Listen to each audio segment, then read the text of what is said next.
ప్రముఖ కంపెనీల పేరుతో నకిలీ పురుగుల మందు విక్రయిస్తున్న ముఠాకు వరంగల్ జిల్లా పోలీసులు చెక్ పెట్టారు.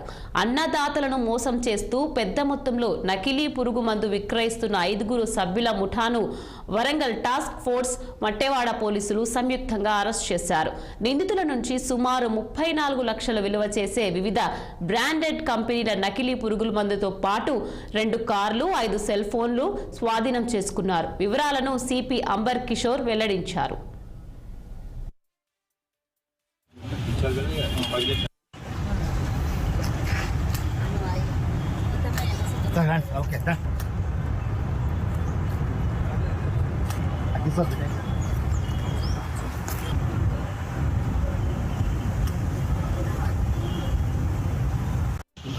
సాంబయ్య